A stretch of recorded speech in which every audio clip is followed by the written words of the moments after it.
Coffee with Ebraheem.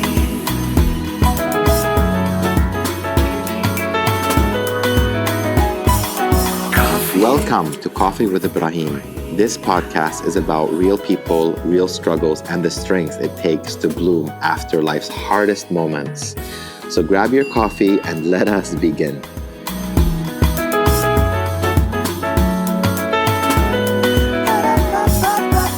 Ramzi, Hi, welcome brother. to Coffee with Ebraheem. Thank you so much for having me on. This I'm is not excited. a podcast. This is more like just me having coffee with my bro and showing the world and telling the world your story. Thank you so much So for first, having what me would you on. like to drink? Coffee, Which kind of coffee? please. Americano, Americano, cappuccino. black Americano. We ain't Rose doing that. We latte. ain't doing that matcha stuff. Okay, I'll have an espresso. Get a black Americano straight to the dome. Straight, right away. No waste any time. After iftar as well. Like we need this kick. Yes, you know what I We're mean? in the last days of Ramadan. Thank you so much, Sayed. Thank you. And whatever, what better coffee than to have? Yummy, yummy. Something about these cups. They just make the coffee taste so much better. I'm not gonna lie. It's the heaviness of the luxurious Ferrero. It does feel royal. Everyone buys it. It's a souvenir. So people amazing. love buying it. I love it. It's amazing. So What you Ramzi, done?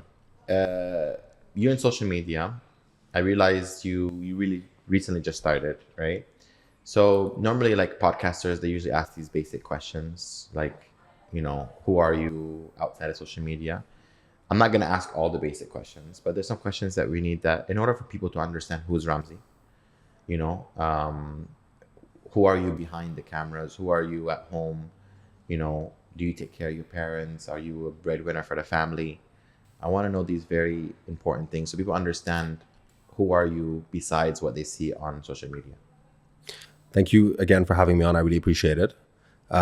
Yes, I am. So I've been supporting family ever since I got my first job, just at 19. I was studying the US at the time. And after I graduated business school, UK, was it? 2 years in UK, 2 years in US. Oh, nice. Which state? Yeah, San Francisco. Oh, nice. So yeah, 2 years in London. The university I went to had What they call it, campuses Golden Bay, San Francisco? what's it, Golden Gate Bridge. Golden Gate Bridge, yeah. Yeah, but I wouldn't recommend going there, especially you. I don't think you would like it. I've been there. You've been to San Francisco? I'm American. That's true. You are actually, yeah. But San Francisco, you went. I went, yeah. No?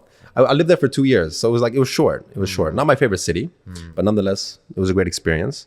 So after university, I got my first job. And it was until then I started supporting family, supporting myself. I became very independent.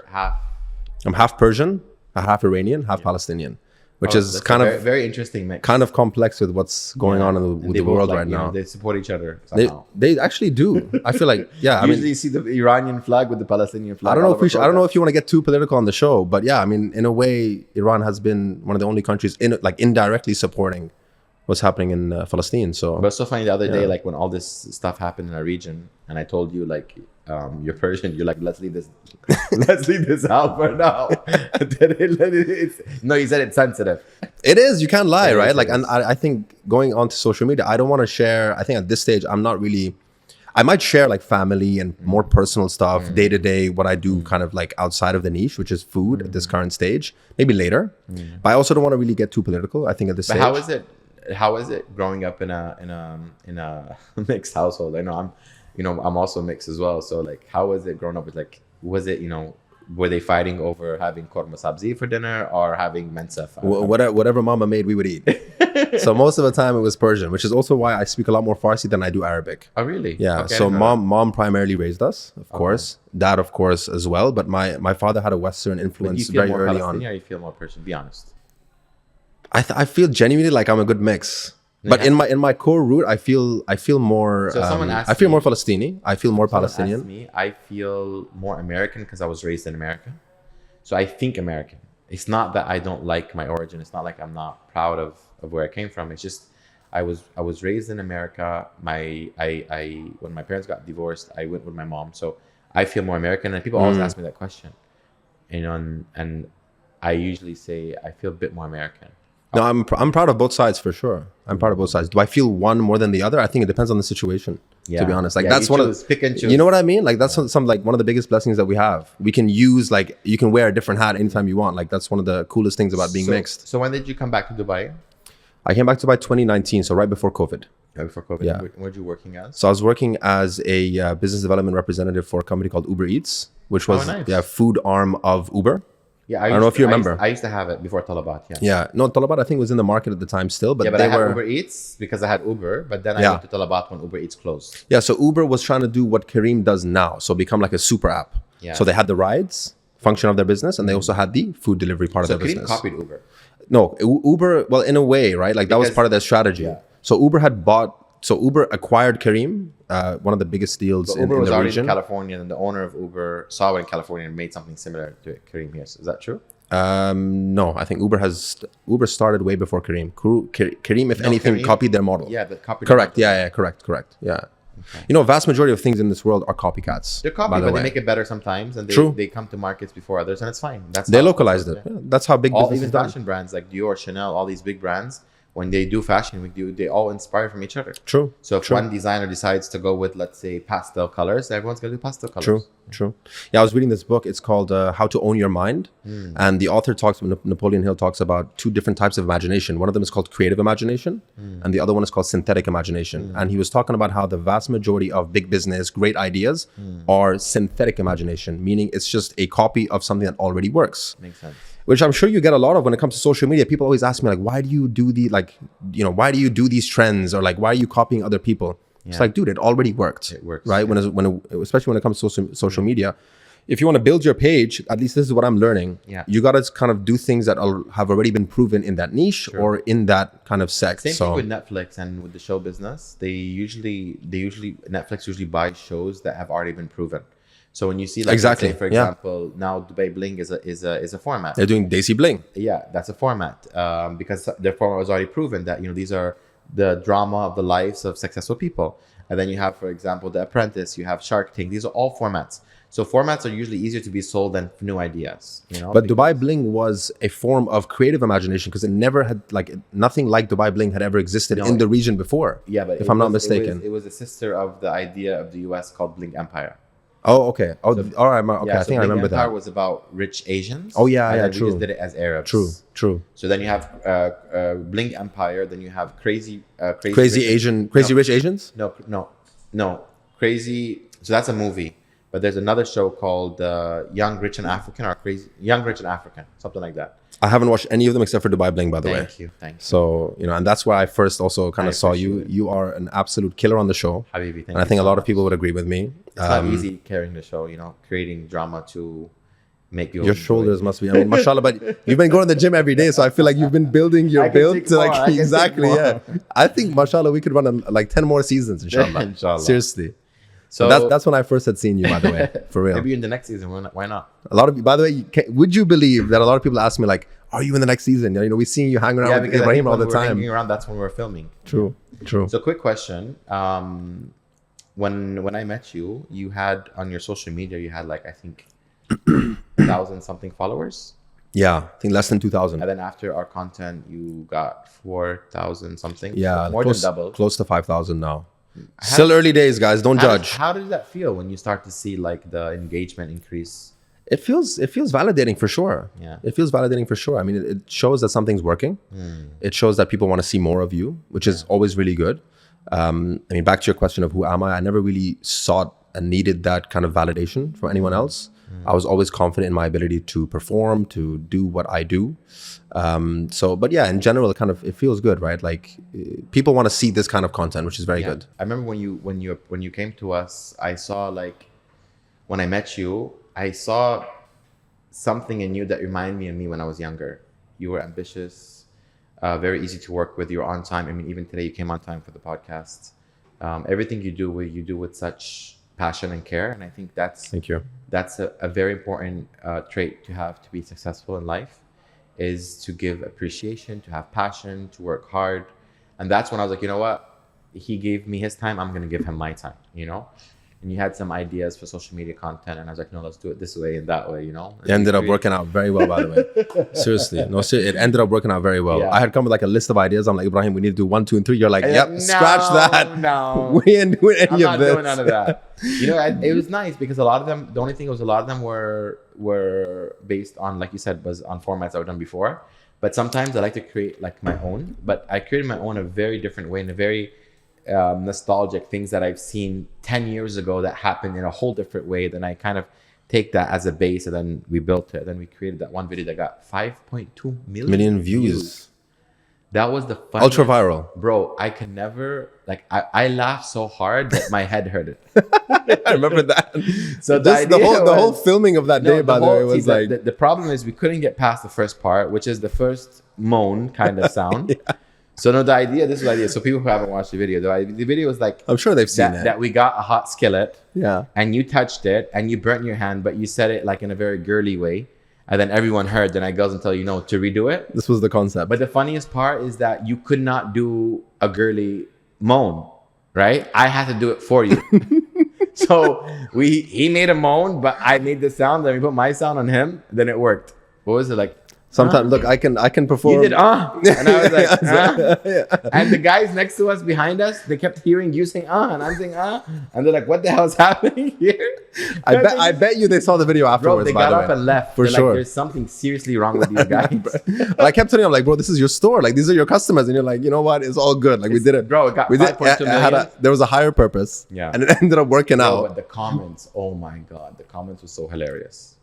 I was like... I was like responding to all of them. Yeah. There was a lot of hate, man. But a lot of hate. You need, in order for you to have anything go viral, there has to be... I agree. A balance. 100%. But you know what's funny is you saying that there's a lot of hate, but if you go to calculate, there was more love than hate. But our attention goes to the hate than the love. Yeah, that's also so true. When someone puts a heart, you don't pay attention to it. Very true. If someone's laughing, you don't pay attention to it. That's all positive. I agree. A heart and a laughing face, that's a positive. I agree. But when then someone says something nasty, immediately you run attention to it, and you avoided 20 positive comments before it. Which was the whole point of the video to begin with. Exactly. It was to create that. It was to create that controversy. Yeah. To troll them. 100%. Followers, And you are the king of rage baiting. Yeah. Literally, by the way. I love it. You know how to do it so well. I'm not gonna lie. It's something honestly that should be studied. Yeah. You should create a case study of how to rage bait. bait. To Harvard, I promise you, people will buy it. I'm gonna be a professor in rage baiting and trolling. You would for sure sell out. Yeah. I promise you. Yeah. 100%. I think it's also because I have a very fast processing system. Mentally, right? Mentally. So I saw that from day one. I've been through bullying in school. I've been through so much. So for me, I just know the answer because I've seen it all. Like nothing shocks me anymore. I have so much people skills that I before you talk, I know what you're gonna say. So I just let you say it and I have the answer. I think that's also why we kind of operate like we become close in the last kind of 6 months because we operate at a certain frequency that is very much close. True. But also, a lot of the comments was like, "Is that your brother? Is that your brother? Is that your brother?" And I was saying yes to every single one of them. I'm saying yes to every single one of them every single time, by the way. The day that you came here before me, and you go around doing your homework, telling everyone that you are my brother. Listen, I'm taking all the spotlight. And then the girls came to me and they told me, they're like, we just took a picture of your brother. I'm looking for my brother. I'm like, my brother is not here. She's like, that bitch Ramzi lied to us. You try to get a wife out of it? It almost happened, dude. I swear. Guys, if you want to get married, come to Forever Rose. Not gonna lie. You're gonna find Ebraheem's brother. Literally. But you gotta have the black. You gotta have the black hair. You gotta, you have to have the features a little bit. Like me, eyebrows, maybe not so much. I think I have to work on my eyebrows a little bit. But look at that. A little bit. A lot. No, a lot. Yeah. Appreciate that. But it's okay. It's okay. It fits your face. Look, we're a work in progress. We're trying to get better every single day. Yeah. You know what I mean? So Ramzi, tell me about a difficult situation that you've been through that made you a different person. That's a good question. So I think, look, I see difficulty as a challenge, and I want to go back to something that is quite interesting. Ever since I was young, around 17, 18, I always wanted to be free. And when I say free, I mean free from work, right? To be able to, I'm a very self-sufficient person, right? I love to be independent. I kind of grew up that way. My mom is extremely independent. So I learned that quality and those characteristics from her, right? And both my parents as well, they've, alhamdulillah, blessed me with a lot of great characteristics. And sometimes, obviously, you got to be careful what you wish for because sometimes it'll come true. And there was one time, before I started my company, I always had this plan. I wanted to work for a couple of years, then I want to start my own thing. So I had worked from like 19 to about 25, 6 years, did like 2-3 roles in different companies. In F&B, hospitality, and I had saved like a good amount of money. And I'm like, okay, now's the time to make this exit. I'm going to do what I always wanted to be, which was free from a company, free from a person. I have this time for myself to work on myself and to also try and build this company. Yeah. But I think that was probably the most challenging thing. Deciding that you wanted that to be. I think the decision was easier than actually living it. Makes sense. You know what I mean? Because for a lot of people, decisions are the most difficult thing to do. People can't make decisions very easily. But did you ever feel like though your world came crashing, like, maybe at one point you're in debt and you were struggling and you just felt that there was no hope at the end of the tunnel? 100%. What did you 100%. When was it, and what were you feeling in that moment, and what would you tell people who are going through the same situations for them to overcome it? Well, look, I think one of the greatest things you can do is surround yourself with people that can at least try and understand what you're going through And uplift you. Yeah. Uplift you, but without expectation. When you're an entrepreneur or you're trying to do something for yourself, it's crazy because your mind will make you believe that no one is going through and no one knows how you feel. Exactly. Right? So you'll be going through a situation, you're like, no one can understand what I'm going through. No one can feel what I'm going through. But they can be going through the same thing. They'll be going through the same thing despite the circumstances that you have. Exactly. So everyone, like our circumstances are unique to ourselves, right? So like you're going through your own thing, you have your own family, your own, whatever it may be, right? Everyone has their own problems. Their own problems. And because it's so unique to us, never in a million years would you fathom that Ebraheem can understand what I'm going through. Exactly. But alhamdulillah, I've had like a good couple of people in my life, including my family, that were able to at least somewhat understand what I was going through and give me that kind of reassurance that it's going to be okay. You know, because sometimes when we want to do a concept, let's say if you want to open a business or if you want to study, if you want to do something, if you're around the wrong crowd and they're telling you, oh, that's been done before, or no, don't do that, or you're going to lose, or you're going to fail, or oh, it's not whatever, you kind of demotivate. But who are you asking? Is that what credentials does that person have to have done in their life for them to be able to advise you? How many successful companies have they opened? And when you come to think about it, the majority of people, when they come to ask, like they make a logo, what do you think about this logo? You're talking to someone who never even made a logo before. So how the hell does it matter to them? 100%. If you want to do a logo, you do a logo and you make a case study and you bring 1,000 people and you tell them, what do you think when you see this logo? Then that's not just one person, one negative friend. So it's very important to surround yourself with the right people. This is 100%. 100%. But also you need to have the ability to believe in the decision that you're making. Yeah. When I made that decision to resign from a very well-paying job, I was 24. I was making some serious, pretty good cash at the age of 24. No one in my age range was making that money. Even amongst my friends, I was making the most amount of money. I had the most senior position in the company that I was working for. And in Dubai, it's very rare, especially in hospitality. No one was paying the amount of money that I was making at the time. And I'm very grateful for that opportunity. I learned a lot. But again, you have to believe in the decision that you're making at the end of the day. You have to have that self-respect and self-belief to say, okay, yes, I'm blessed with amazing people around me who will uplift me and support me, but I also need to believe in my ability to say, I'm resigning, I'm starting this thing, I'm going to run for it. When you were working, did you ever encounter someone at your job who tried to bring you down so you don't overcome them? Yes, 100%. This is a very common thing. Not just one person. In the corporate world. Not just one person, many people. And I think they usually do this when they're afraid of you, or if you are a threat to them. I was 24, entering a company where there were 40-year-olds, 45-year-olds, people who were double my age, envying, so what things they would jealous. Do to kind of like, dig for a problem from you? They would just talk a lot of shit behind my back. And I was naive. Ebraheem, I was 24. Like never in a million years would I have imagined that the same person that I'm sitting in front of right now, talking about the betterment of this project or the betterment of this company, will go and slime me the next moment the opportunity arises for him. Because they felt a threat. 100%. They might take their position at one time.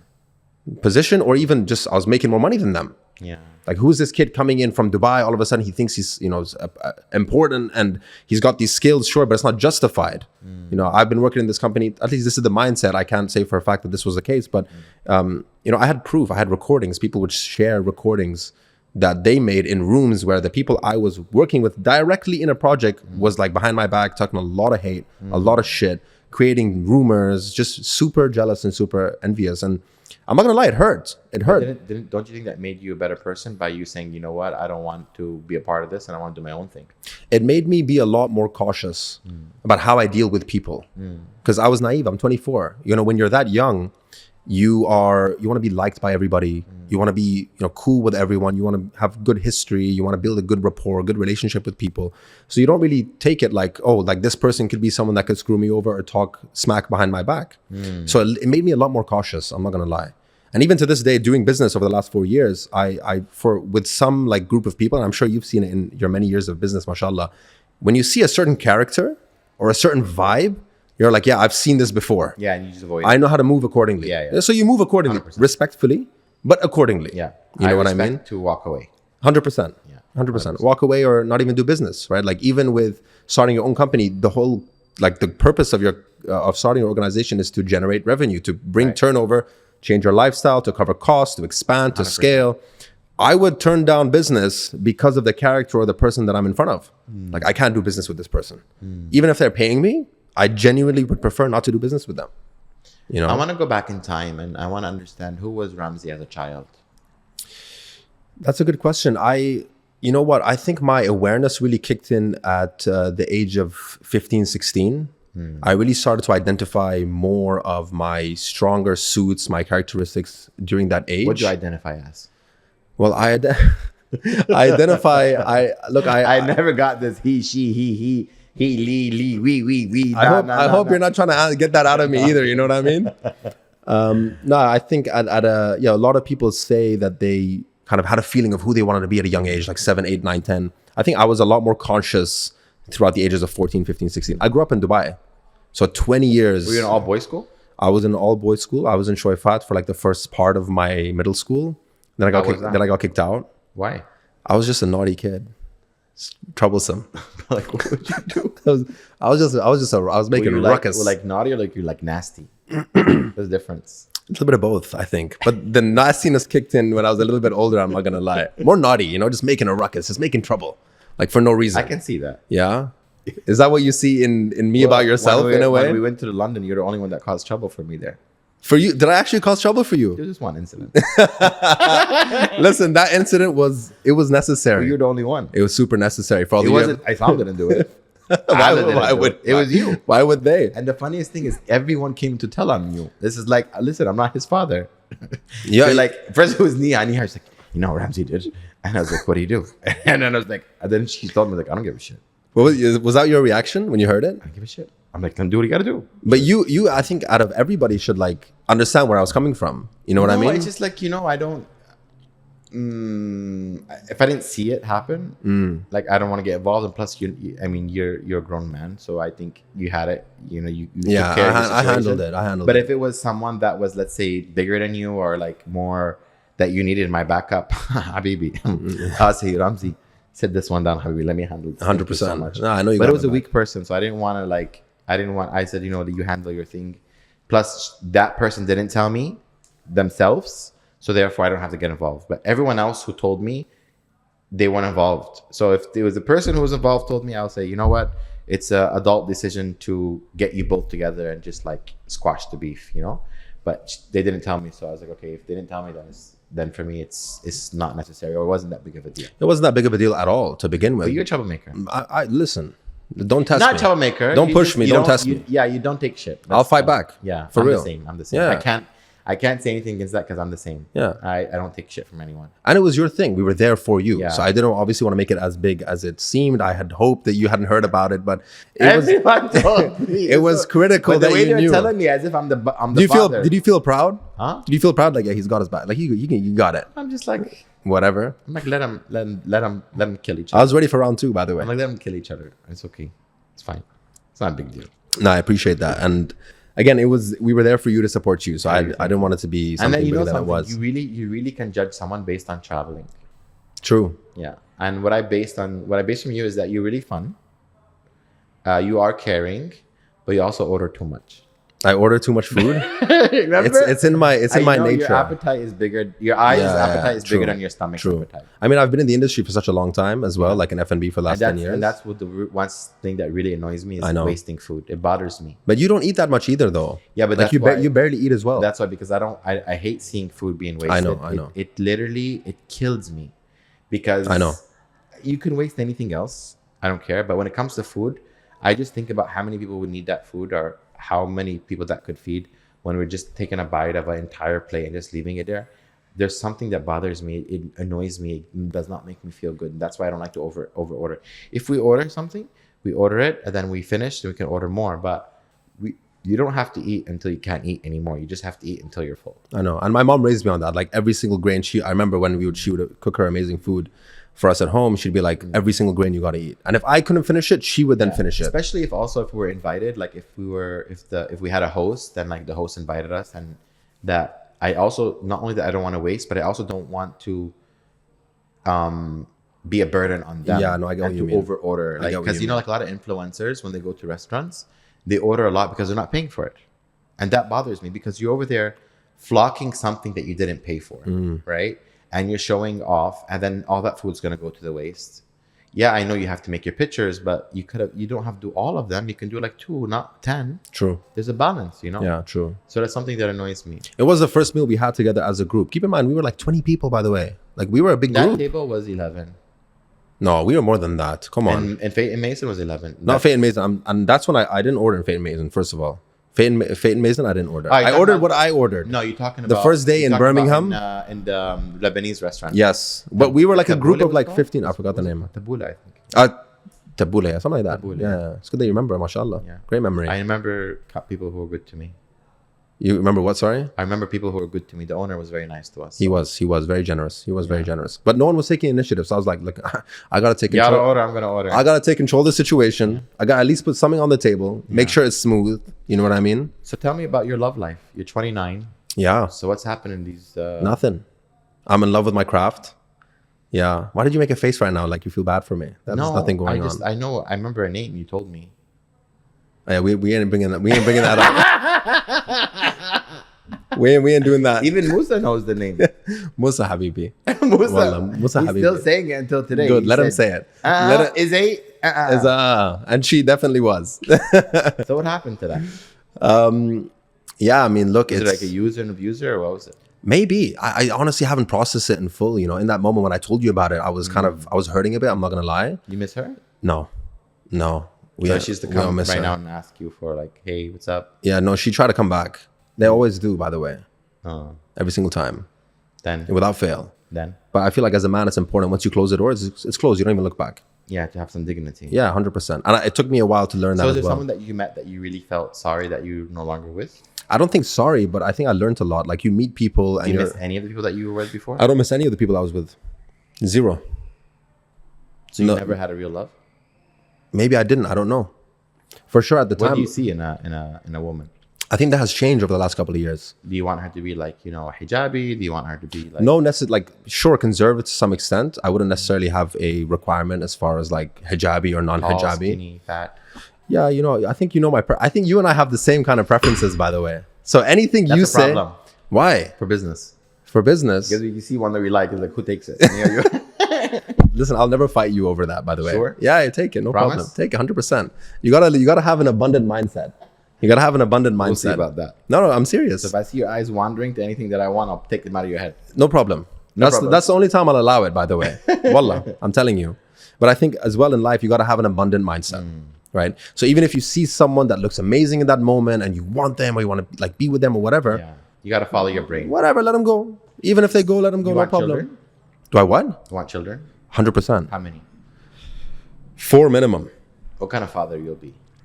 A very caring father, very selfless father, but disciplined. Right? Did you hit your kids? Don't lie. When I hit my kids, depends on what they do. Did you get hit?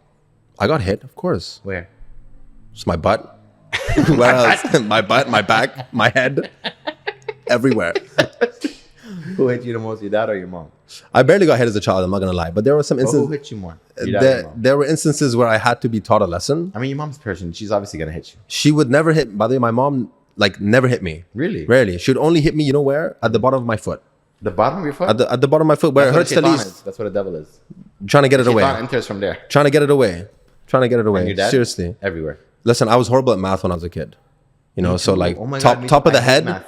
Literally, I remember my father. Top of the head? Like the back of the head or the top? Like back of the head, just head in general. Like yeah, it was that. like, bah! And I was like, your head would go down. And you're like, he was like, where did that come from? Where did it come from? Where Like, the hell? straight from the sky. Literally, I couldn't even add like 2 and 2. I swear, I remember now. By the way, because I'll see on social media there are reels where it's like, bro, honestly, there's so much content on social that's extremely relatable. You wouldn't even imagine. It's like, yeah, shit that happened to me too. Yeah. You know what I mean? Like I couldn't even add 2 and 2. And I look back at the situation. I'm like, no wonder my dad hit me. Fuck it, I would hit him. I would hit myself as well. I was like, no wonder. Such an idiot, man. So you have another brother, right? I have one younger brother. Yeah. Only just two of you. Just the both of us. Was there a favorite in the family or no? No, also one of the things that my mom, alhamdulillah, always raised us on was that whatever I would get, he would get. Okay. So like we had Buy one, get one free. buy one get one free indeed. Like we had the same room style growing up. We had the same like clothes. Twin treatment, 100%. Okay. Equality is very important. And your dad hit you both equally? Equally also. We were both bad at math. He was also dumb? Who? My brother? Yeah. No, he's not dumb.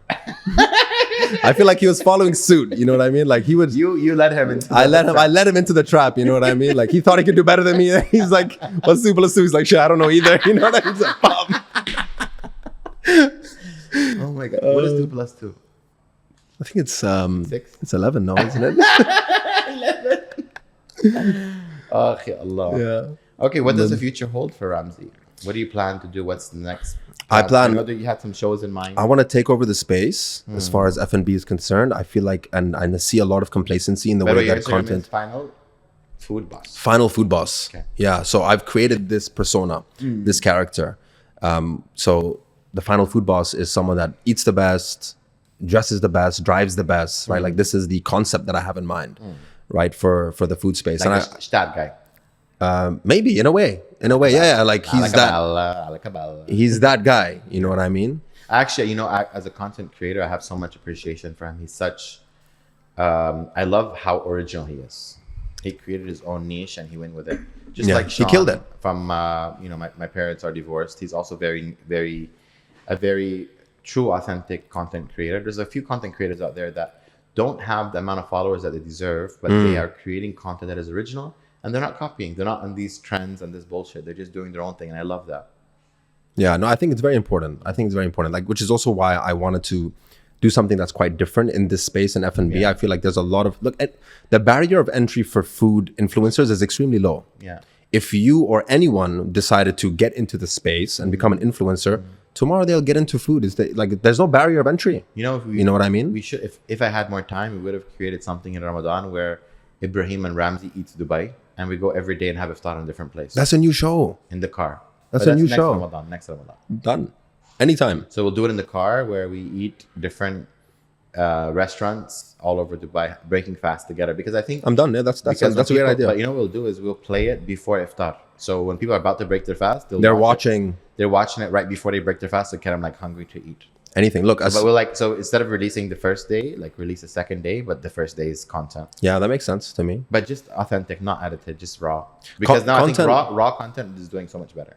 True. On like platforms like TikTok and YouTube. One shot, no editing, no music, no nothing, just raw. I was kind of surprised. Like when we first met, I was like, why don't you do anything long form? Like, and we first had these discussions because this is one of them. Yeah, knowing your personality, knowing who you are, how I've gotten to know you. We've traveled together, right? Like we've done a lot of content together. And all the guests that I've had so far are literally my friends. So first day was Sarah, and then Muhammad, and then Abdu, and then now you. And I have an inbox of thousands of people who want to be on the podcast. I can imagine. Of a lot of them are celebrities, but I can imagine. I want to tell my friend's story. So when people see my friend's story, they understand what type of person I am. 100%. And who I choose to be around. You are a reflection of who you surround yourself with. Truly. And I'm very blessed to be part of that circle, genuinely. Yeah. And then people know that I'm not racist because everyone's from another country. Of course you're not racist. No, there's you have the most diverse group of friends, by the way. Literally, from every part of the world. Literally, by the way, from every part. Like we went to London, like everyone is from a different place. It was such a good mix of people. Yeah, no joke. But alhamdulillah, you truly are you're a great reflection of the people that you surround. And the people that you've introduced me to, like, Neha, Sol, Assam, Adil. They became family. They are family. Val, in such a short period too. 100%. It's only been a couple of months. Yeah. And I can't wait to see, and I can't wait to enjoy, and I genuinely cherish all of the moments that we've made together. Grow old together. I'm down for that. All 80 years old and all complaining about our hips hurting. Like you will for sure. What type of diapers we use. The group of people that we're in, you're gonna be definitely one of those people that I'm like, okay, listen, I'm marrying this person. I need you to validate. Done. Yeah. I'm telling you, and I know that you would give me the yes or no from the first instant, from the first walk, even before, 100%, even before she opens her mouth, 100%. I know you have that ability, really. Yeah, no, but so you want to do some shows that you were planning so I have a show coming up, which inshallah you're going to be on it as well if you're down. It's going to be called the Food Boss Show. The whole idea of the Food Boss Show is to be the region's first food entertainment show. So we have 4 different segments, 4 different types of shows that we're going to launch. It's coming soon, inshallah. So after Eid, hope you're ready. I mean, you said you wanted to travel, but if you are down before you travel, we'll do 1 episode together. Love that. The whole concept is basically to touch on the most controversial subjects, like we talked about earlier, right? Like social media is all about creating controversy. So I chose subjects that are considered to be the most controversial. Yeah. So like we're going to be talking about dating. We're going to be talking about the best places to eat in Dubai. We're going to be reviewing food on the show. We're going to do like a segment that's called Food is Blind, right? Reminds you of a show on Netflix. So we're gonna have like 3 boxes where you put your hand inside and like you have to like guess what type of food it is, but it's like a snake. I'm gonna put a snake in there. No, I know you hate snakes, by I the hate way. snakes. You got the wrong thing. Best believe I'm gonna put one in the box for you. Okay. Yeah, I'm we'll gonna- see. I I'm want to gonna see the choke you reaction. with it. The reaction is gonna be the hook of the video. Yeah, I'm not. I promise you if it'll do someone better. If someone uses something against me that I don't like, I change. I stop. On them. I'll grab it. And I'll face my fears and I'll choke you with it. Just to prove you wrong. Okay, so I'll scrap that idea then. Yeah, or I'll feed it to you. Choose. I'm down to eat snake though. No, at it being alive, like being in Raw, your mouth. like straight? Yeah, put it straight into your mouth. No, we ain't doing that. Yeah, so we ain't just be doing that. careful. You bring Okay, something I I, got you. don't Fine, like, fine. I go 10 times harder. Okay, khalas, I got you. That's the No way I worries. play. That's the game that you should play. Respect for that, Salaha. So listen, really. so you spoke about controversy. Did you ever experience betrayal? Yes. When, where, and what did you do about it? It was quite recent. And I also experienced it in the corporate world too when I was working. I want personal. Sorry? Personal. Personal stories? Personal betrayal. I hate when people switch up. I hate people that switch up. Like it's just not me to accept that. You know what I mean? So there was this one story I was talking to this one person, and literally everything was like okay, and you know we were sharing emotional moments, and it was very deep, it was very personal, and then within like 30 minutes they completely switch up and take a whole different route as far as like the relationship the relationship is concerned. You know what I mean? So like block or not block, just like a whole different, like you and me are talking, we're having this podcast, we're enjoying this moment, we're talking about, you know, great things, and all of a sudden, like after 20 minutes, you do the complete opposite thing. maybe you found something better. Maybe she did. And she was like, you're no longer important anymore. Probably. So you felt that's betrayal? In a way. How Yeah. did it make you feel? Did you feel Did you feel less? I didn't feel less. I felt relieved. That you got rid of it quickly? Because look, I think instinctively, God puts these people in your life, but in a way, you kind of already know what is right and what is wrong. Right. And then by them leaving is the final decision. Okay. Like you already knew it was not gonna. or when they give you the sign that they don't deserve it, so they like, thank God for showing me this. Yeah, 100%. Better than you wasting your time. Yeah, 100%. And I think instinctively, sometimes, like I'm sure you have this quality as well. Like we go into friendships, relationships, we meet people, we go into business, Right. knowing that this person is just rubbing me the wrong way. There's Right. something wrong with this person. Right. But then you kind of sometimes you go against that voice. Right. You know what I mean? And you proceed It's regardless. easy. It's available. 100%. It's like, okay, easy money, or oh yeah, this person is filling a gap in my life, That you or thought you they're needed. they're satisfying a desire of mine, and then you proceed, you go ahead with it, and then all of a sudden things kind of just don't work out, even though you knew it was going to fail or knew it's not the right decision. So yeah, I felt relieved. I'm not gonna lie. Sure, there was like frustration in the moment. You feel different types of emotions, but you feel relieved after a while. I trust and I have faith in the Alhamdulillah. how can I say, in what God has written for me in a way. So we prayed the other night Qiyam al-Layl together. We did. What does Alhamdulillah. religion mean to you? Religion is a source of content for me. I think your relationship with God is probably one of the most important things. And my journey of starting a business has really taught me that. It's only through suffering where you realize you should get closer to your creator. Who taught you religion? My mom, she taught me religion. Yeah, she taught me religion. But I learned it as well through my own practice, in a way.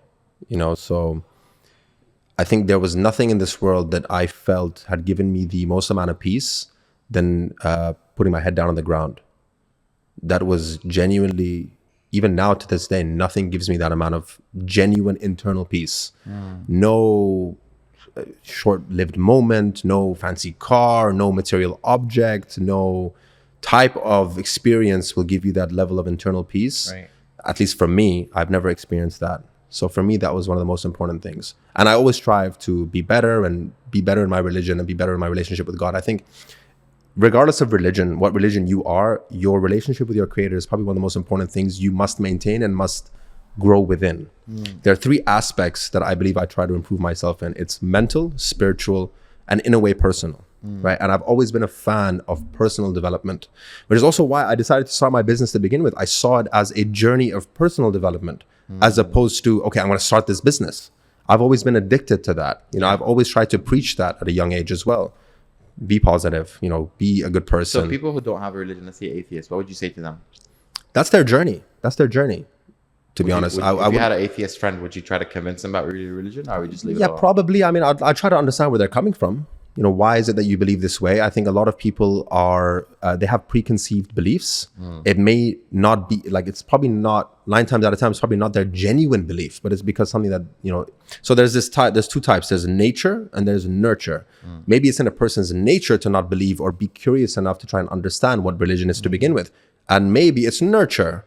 They were brought up in an environment where religion didn't play a big life or a big part in their life or in their family.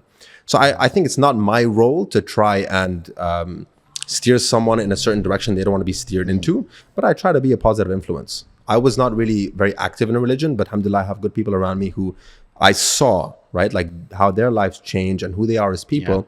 And when you see someone you like and you really vibe with, you're like, okay, well, this person is very active in their religion. They're very active in making themselves a better person spiritually. So that means that I should maybe do the same thing, or at least look into it. So what would be your ideal best friend? My ideal best friend, someone who doesn't Supposed to be Ebraheem. someone who doesn't take. I'm about to list all of your qualities. Someone who doesn't take life so seriously. And not only that, you have to know me very well, so you know I do these tantrums. So you're like, that's why I'm in flinch, and he's like, Did you see? Nothing. No reaction. No reaction. I know. I know what shit on the Beyblade. You did it to Farhana. You did it to Bliss. You ain't doing that shit with me. Look, I'm sorry if you're not going to get a reaction out of me. No, I'm joking. Yeah.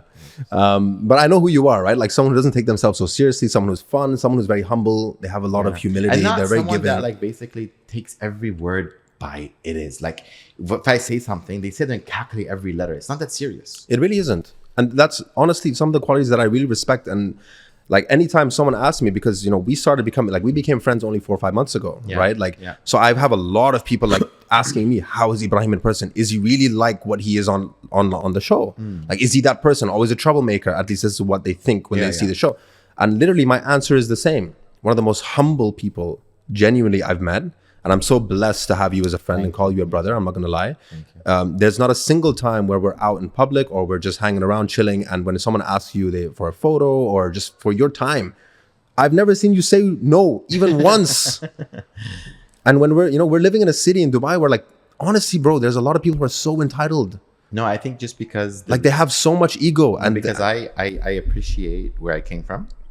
Even though when I did Dubai Blink, I was already successful. I did not need Dubai Blink. Okay, Dubai Blink needed me. It's a big difference. Okay, true. So any additional followers that I got, or any additional community that I've developed, I appreciate every single one of them. Every single one, because I am in that place because of them, and I never forget that. I know. That's why I never refused. I know. And you genuinely mean it. Like when you say that for like a fact, I've seen it with my own eyes. If I felt that level of ego or like pride in you, I would kind of be like it would rub me the wrong way. But because I've seen how you dealt with people, I'm just like, this is, and especially in a city in Dubai where, like, bro, oh my God. There's a lot of superficial people. Forget about like 100%. There's like, bro, the vast majority of people are so entitled. They're so transactional. So true. But you don't give off that vibe at all. And by the way, let me tell you face to face, and I think I've told you this before, you have every reason to be that. If you wanted to, you have every reason to be superficial, transactional. Look at people in a way like, okay, what are they giving me? But like, I reached out to you randomly. You never knew me. I was a stranger. I could have been a creepy person, right? And I was like, Ebraheem, I want to do a piece of content for Mili. I'd love if you were in it. And you're like, let's do it. Like, you were so open to giving that opportunity. You know what I mean? And you have every reason not to do that. People that don't even have that level of notoriety that you have Speaking about Mili, What? Dude, can we get some sugar free? I need some. I know you just dropped it now. Tell Saeed to bring mealie. I need mealie. Let's get some Before they mealie in close. this. Yeah. Yeah. But you guys are open late anyways. Mealie think open you're I think open till till 2. Mealie. I think Mealie's open till 2, right? Huh? 2. I think now until 12. I'm not sure. I think our video on Mealie is probably the video that we did. I'm the company video, where it's like I want to speak to your manager. One of the first videos we did. Yeah. Highest performing video on Mealie, by the way, on Mealie's page. Yeah, that's good. That's all you. That was your idea. That's all you. Thank you. For real. Inshallah, everything you touch, brother, turns to gold. Habibi, thank well, you so much. and I genuinely mean that. Thanks, Seriously. thanks. I think there's so much good in what you do. Thank you. And I want this- you're very much an inspiration, not And I just to wanted- me, but to I wanted everyone this- around you. So I wanted this podcast to be able to highlight people's lives, and it's a way to push them to get to know you. Because if you think about something, when you do your social media, people see only bits and pieces of you. They don't get to see exactly who's you. So for this podcast, people get to see exactly who you are. What was your childhood? What's your upbringing? Where did you study? Where did you work? What is your difficulties? Where did you go to? How did you think? So it's so many things that are layers in this. And True. This is what I think it's going to add value to people's lives. And this is why I didn't care about celebrities and went to be on the show, because anyone that would talk about podcasts would be like, who's on it? People don't always want to listen to celebrities' lives. Celebrities have so many opportunities to be on so many different podcasts. For me, every other day I have invited on another podcast, right? But I wanted this to be real, genuine people who have day-to-day requirements, people who have day-to-day challenges, because the people who are watching have the same challenges. true. So when you see, like, everything that you said can be inspiring someone, and I say, if we inspire just one person, we've made a difference. Ibrahim, 100%. Yeah. Imagine. And that's how I look at social media. Yeah, we spent 1 hour on this podcast, right? Something we've said during this podcast could make a difference in someone's life. 100%. I couldn't From agree more. continuing or giving up. I And couldn't for me, agree that's more. enough. But I know it will influence millions, not just one Inshallah. person. Inshallah. But I'm happy with one. And Me too. that's why I do what I do, is because I believe this was never about money. This was never about fame. This was never about clout. It's all about, and if you notice, I know so many things about you that I could have easily bring up on this top podcast. Things that are private, that are emotional, that should not be bringing up, right? But I kept it. And I had all my previous guests. I knew every single guest I had. I knew what To the bone. I know to the bone what is their things that they have not spoken about. And a lot of podcasters, they use that private things to get views. But my intention for this is completely different. Let me just say, you've already achieved your goal, because when you say you want to inspire at least one person, you've inspired me. Thanks. Just by having me on, I'm serious. Okay, and really, perfect yeah. timing. I think with So now with the marshmallows, that's yours. Marshmallow. It's not coffee with Ebraheem This is now. mine. It's mealie with Ebraheem. Can you take these, please? Thank you. I mean, look, it's only So necessary. by the way, you're the first person, since you promoted mealie, you're the first person to try mealie on the podcast. With pleasure. It's So- only necessary that you have mealie after coffee, by the way. It's like the perfect mix. So you have sugar-free. So we started sugar-free. I have the regular one. This has protein in it. Remember you told me that has protein in it. Has protein. So I'm trying to get back on the gym bandwagon, because even before London, by the way, when we traveled, I wasn't going to the gym much. I went for a friend's wedding in Pakistan. So I would like kind of stop from the gym. And This is so good. I know, honestly, I don't want it's- to talk anymore. Yeah, I think, that's how you know the food is good when you don't want to talk. But we have to talk now. There's mics in front of us and everything. Okay, you talk, I eat. I'll talk, But give me some time to also enjoy, right? Like, don't just let me. break, it's melting. It's gonna melt. I won't be able to enjoy it. So I eat my marshmallow. I eat my anything. Ice cream or frozen yogurt with marshmallows. It's the same topping every time, by the way. Because I tell you why. I love Home Alone. Oh, dude, it's so good. And in Home Alone, he was eating marshmallows. Like, he did like this, like, big sundae. And all I was craving was the bounty part of the marshmallow with the cold. Guys, if you haven't tried mealie, if there's anyone out there who's watching this episode who hasn't tried mealie, your first, officially, and I hold me to it, your first cup of mealie is on me. Wallah, I'm telling you from now. I suggest you try It's it. that good, right? It is that good. So- Everyone should try it. And by the way, no joke, everyone who I've asked to try mealie has only come back with positive feedback. Genuinely. And it's not because I swear to God. it's not because it's yours. It's not because they know we're Bro, friends. But But the feedback has been so positive. Bro, I've launched hundreds of businesses. Hundreds. Okay? Mashallah. Since I was 14 years old. I never got 100%. No, 99.9% feedback. The only person who didn't like Neely was my brother's son, but he's not very brilliant anyways. So There's always going to be one or two people there's that don't always like gonna it. be one hater, you know. How old is he? 7 or You 8. can't call him a hater. He doesn't even know what hating is. Oh, he does. Oh, He he hit my does. mom with a pipe one day. He's learning from you. He's learning from you. I never hit my mom. Nah, no, of course not. I'm saying like just to be naughty. You know what I mean? So the idea of Mealy is all my friends came to me and they're like, Ebraheem, we want to do a business. And I was like, I kept telling him, okay, some of my friends, okay, I have $1 million dirhams. I have 500,000. Okay. What can we do with it? You Okay. know? So I was like, if they never did a business before, I can't give them Forever Rose because Forever Rose is very difficult. Forever Rose has You need operations. a chef and has so many things. Florist. So I said, okay, Mealy, it's one machine. Okay. You can open as a kiosk. You can open as a very small space, low investment, high return. 100%. So the first Very easy to Yeah, the execute. first location, I went partners with my friend Shazia because she wanted a business. And then now we're franchising all over the world. I have my friends in LA that want one. My friends, you know, the owners of Shaw's Halal Food. Yeah, I recently heard about them, by the way. So yeah, because they have the viral shawarma, Yeah. which is the crispy shawarma that's going viral. So we want to do the crispy shawarma here in Forever Rose, and then they're going to do Oh, Mealy. dude, that'd be awesome. Yeah, they're going to do Mealy in New York. So we have everyone in the world that wants Mealy because if you have some money, right, a little bit of money that you want to invest, that you want a quick return on your investment, Mealy's the option because you don't need a chef.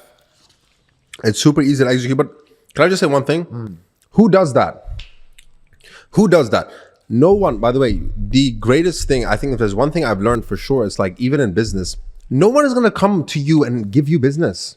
Even in your personal life, if you want to personally develop as an individual, I swear to God, bro, there is no one who will genuinely go out of their own way. I'm taking a break. But it's already done, by the way. But how is it? It's good. By the way, it's improved since I last ate it. And that was just 2 made it days more ago. creamy.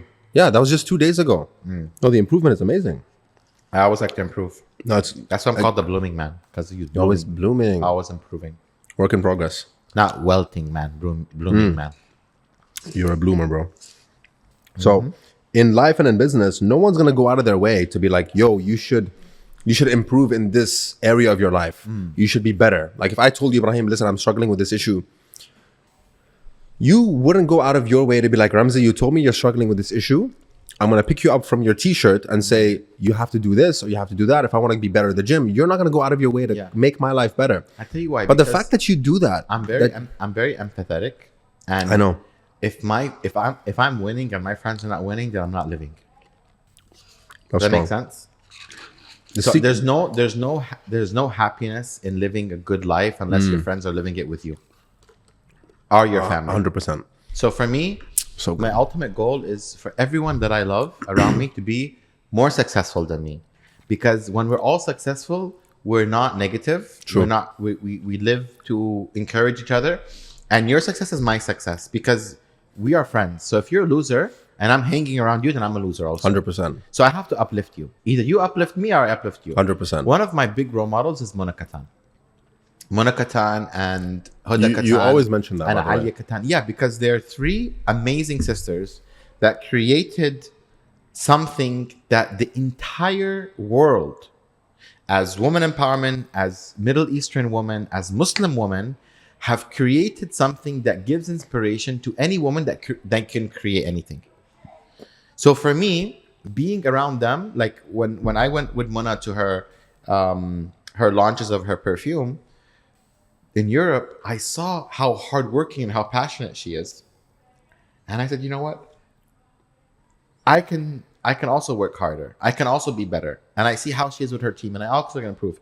So being around someone that is so inspirational, even though I felt at one point that I reached my final success, I reached like a level of greatness, but there's always more to improve. You can True. always be better. And by hanging around people who are more successful than you, then you can learn from them and you 100%. can be on the same level as them.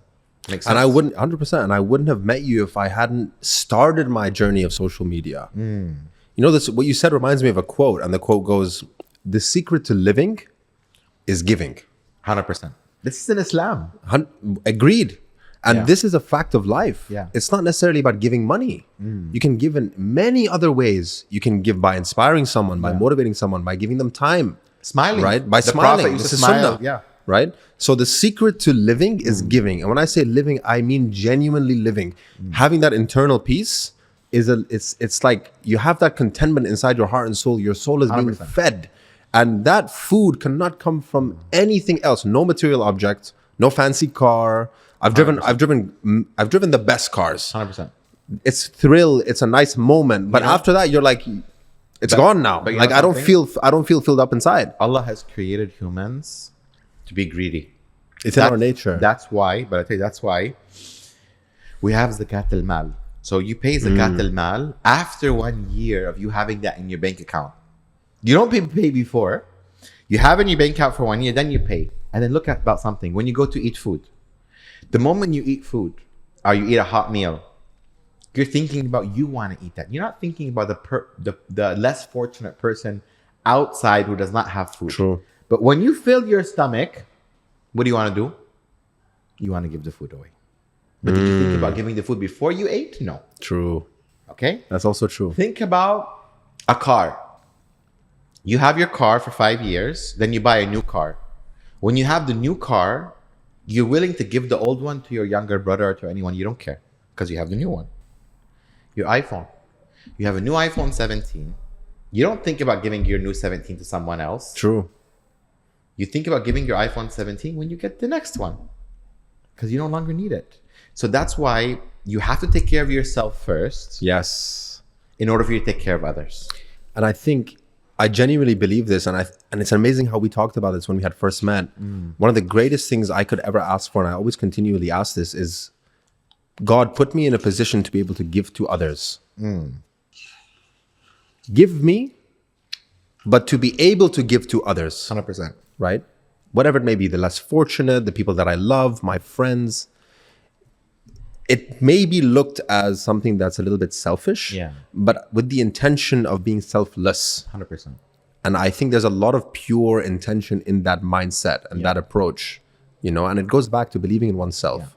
And you have to genuinely believe, but you can't also just wish for this and just sit on your ass and do nothing. No, you have to do something. You have to act. You have to take, you have to go and execute, go out to the market, get business, meet people, network. You have to actually act, right?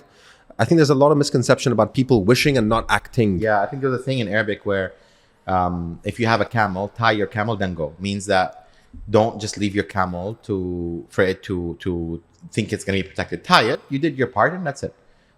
Everyone has a part to do.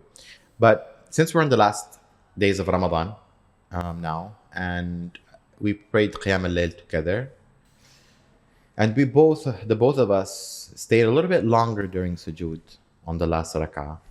What were you making dua for? It's my favorite place. What were you asking honestly, for?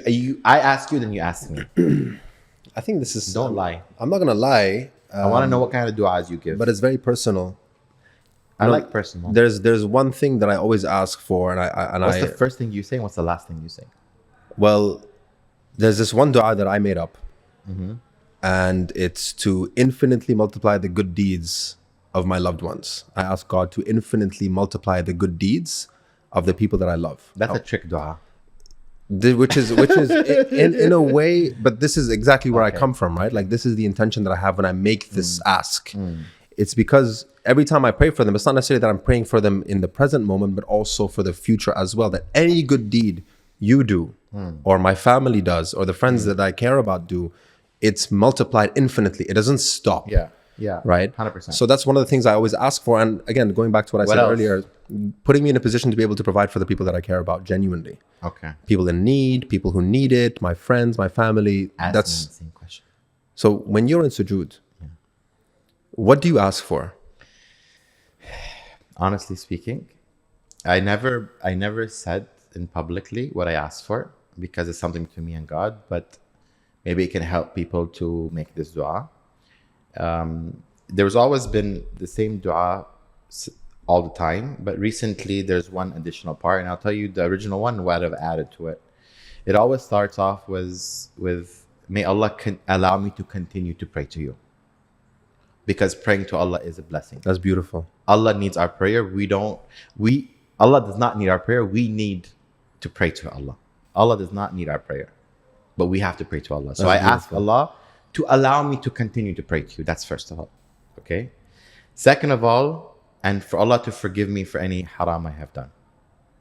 Third of all, for Allah to protect my mother, my father, my family, and everyone that I love, and the whole Muslim ummah and the entire world. MashaAllah. And may Allah guide us all for the right path.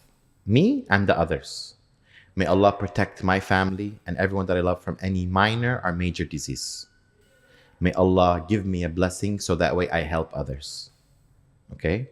May Allah allow me to lighten up every room that I enter. May Allah love me. May Allah allow people to love me in the name of Allah. Okay? And Ameen, inshallah. Ameen. And this has been the all-time same dua all the time since I was a kid. As I got older, I asked for Allah to give me a righteous wife, that she will be a good mother to my children. And that if I have children, that they are raised as good Muslims. This is as I got older. And I asked this one so much. I say, Allah, if there is something called Superman, let me be him. If there is something called Batman, Spider-Man, any hero, The blooming man that we grew up watching, give me his power so I can do what is needed. Because the amount of times that I feel anger when I see wrongdoing, I just wish for this power to do something about it.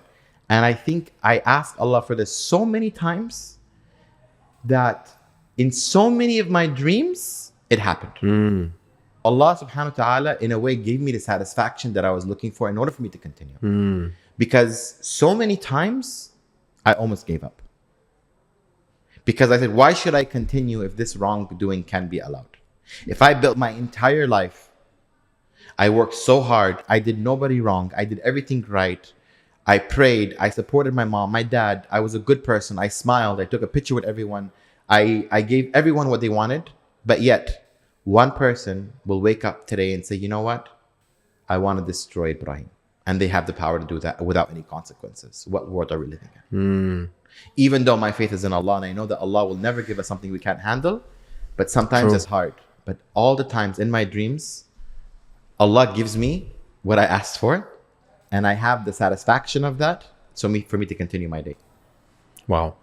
So That's so powerful. The moral of this question, do I ask you, is for that the viewers understand that Allah, the creator of the heavens and the earth and everything what we know, his power does not stop only at what you can imagine him to do. You can ask for things that is beyond imagination. I think we had seen the same reel about this.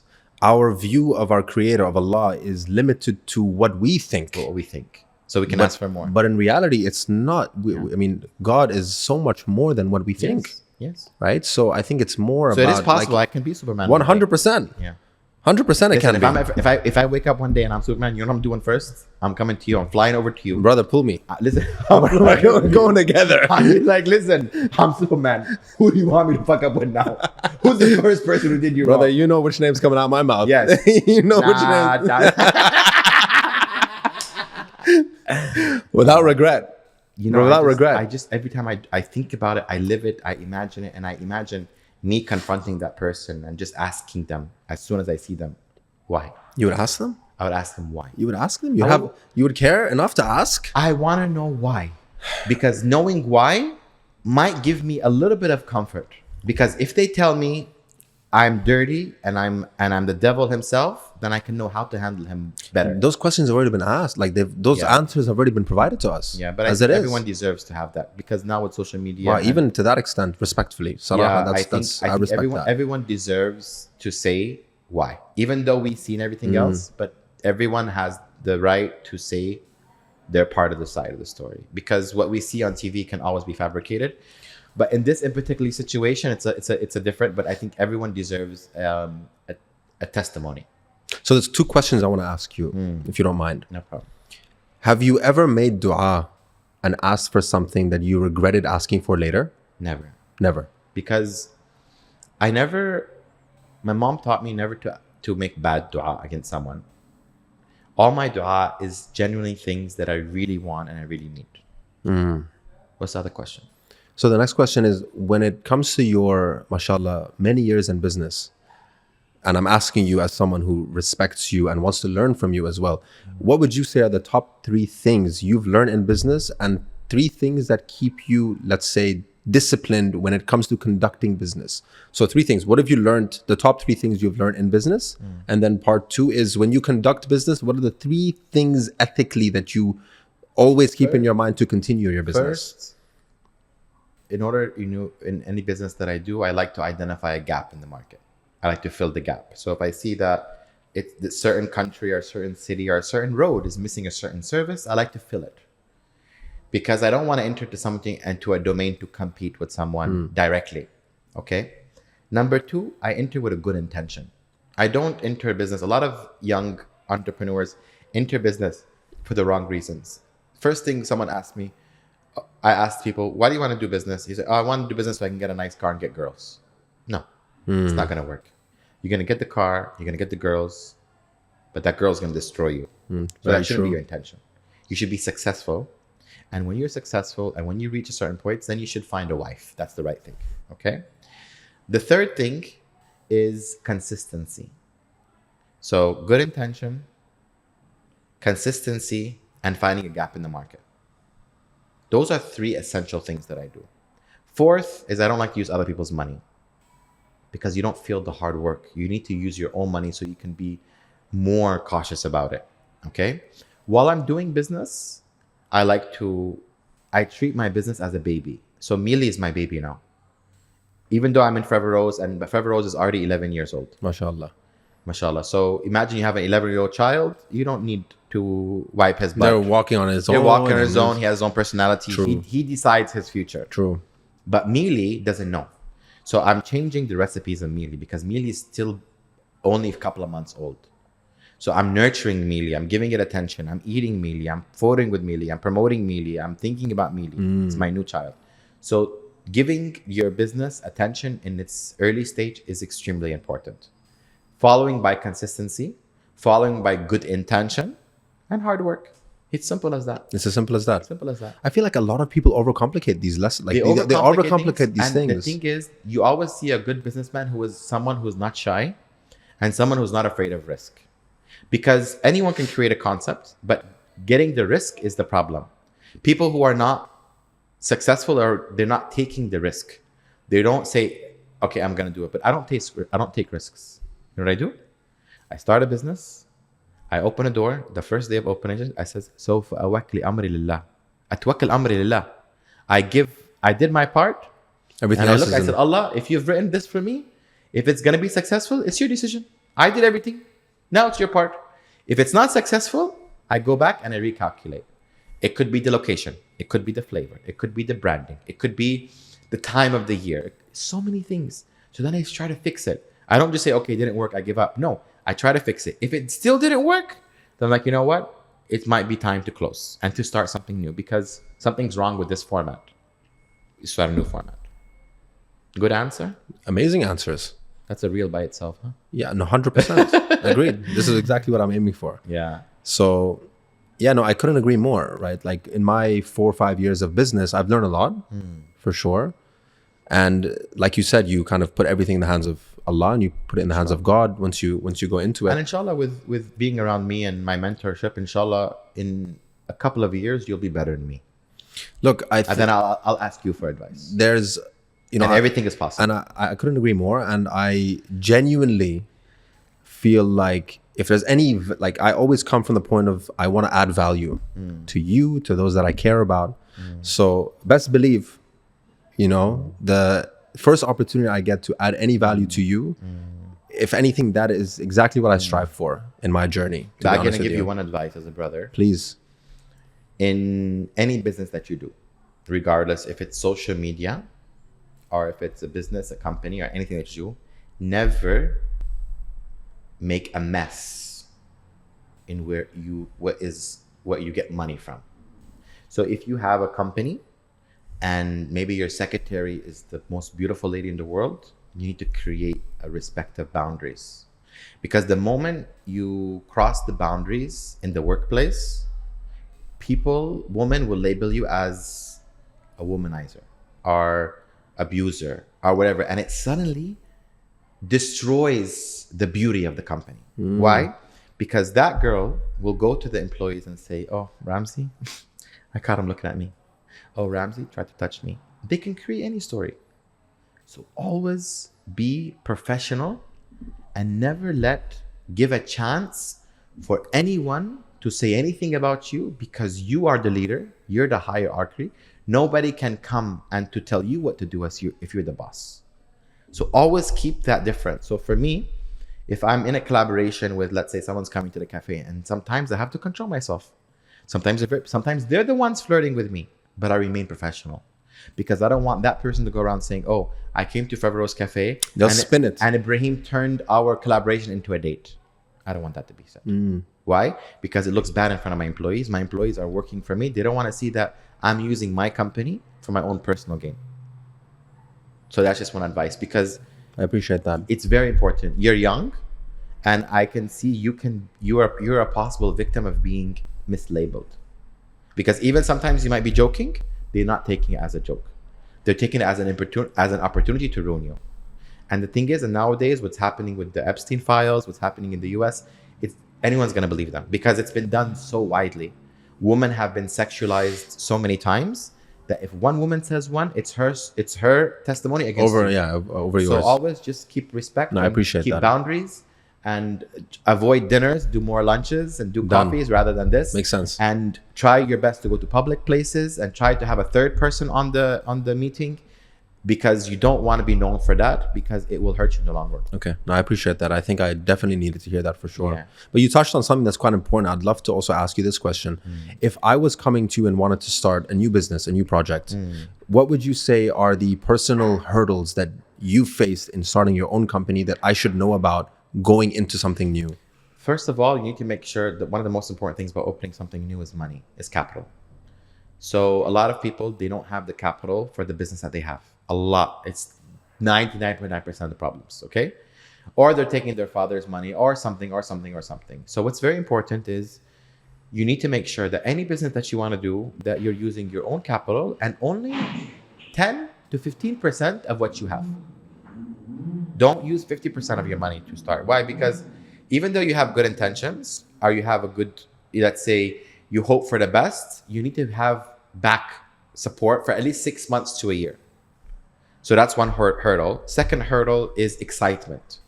I call it like being a bit too excited. That's so important. And the excitement, I see it all the time. Like now, for example, Shafiq from Love is Blind, Habibi wants to do a project with me. And he's texting me every second, Ebraheem, Isaac, bro, this doesn't happen like this. You gotta chill. You have to chill. But he's excited. Why? Because he's thinking of, we call it a honeymoon phase. He's thinking of it launching and it succeeding. It's not going to succeed right away. It might not. So you need to just chill, and don't let your excitement take the best judgment of you. Don't let your excitement to make you think unclearly. Think about, wish for the best, prepare for the worst. The moment you start to prepare for the worst, you might start to recalculate your concept and say, you know what? Maybe I should tone it a little bit down. Maybe I should make it smaller than what I wanted. I'm not demotivating you, I'm preparing you. So use your own money. Make sure that you're not thinking of it as an excitement, and think of it logically. Okay? And the last thing, tawakkal ala Allah. This is the most important thing. No one will tell you this one. Because no university has told students that after your visibility study, after everything that you do, tawakkal amrak lillah. Because you can create a Harvard grade business strategy and you will fail. The majority of successful businessmen are not good students. Every businessman who's successful had a problem in school. And the reason why they had a problem in school is because they had an issue with authority, and they had an issue with being confined to a book, because their concept and their idea of life goes beyond books. So no powerful. University will tell you tawakkal lillah, tawakkal amrak lillah. And that's the most important thing. That's one of the most powerful things. Because today you can build a country and tomorrow it can be gone. You True. can build a country today and tomorrow it can be gone. You can build the stock market and tomorrow it can fail. But the only person who decides your rizq is Allah. So do everything to please Allah. Do everything right way. Do a halal business. With halal money. Do it with a good intention. And if Allah gives you blessing, it's the most beautiful thing. Even if it's a small blessing, it's the most beautiful. Because you can make $1,000 a day and you can make $1 million a day. But if Allah decides for you not to be happy, you're not going to be happy with $1 billion. 100% true. You can be happy with 1,000, but you cannot be happy with $1 billion, depending what Allah wants. So satisfy Allah by doing the right things, and then you will see the ultimate success and happiness afterward. And sometimes you're tested, and that's okay. True. Just because you're tested doesn't mean that Allah doesn't accept. It means that you're being put through a test, and there's a reason for it. Either True. you're gonna pass or not pass. So that's it. Given that said, it's time for Qiyam al-Layl. We're in the best city on earth, and I couldn't have said it any better than you did. Alhamdulillah. Ni'mah. We're so blessed. Thank you so much, Ramzi. Thank you for The pleasure is being a part absolutely mine. Of our chapter in Coffee with Ebraheem's book of life. I And love that. inshallah, we'll have more to come. And I can't wait to this episode to forward be to it. released and to see all the comments. I'm looking forward to it too, bro. And thank you so much for having me. I really appreciate it. Inshallah, everything you touch, genuinely, it turns to gold, inshallah. وياك حبيبي وياك. Habib qalbi, wallah. If this story touched you, subscribe and join our blooming family, where we grow through everything that life puts us through. And remember, we are all still blooming. See you in the next episode. Coffee with Ebraheem.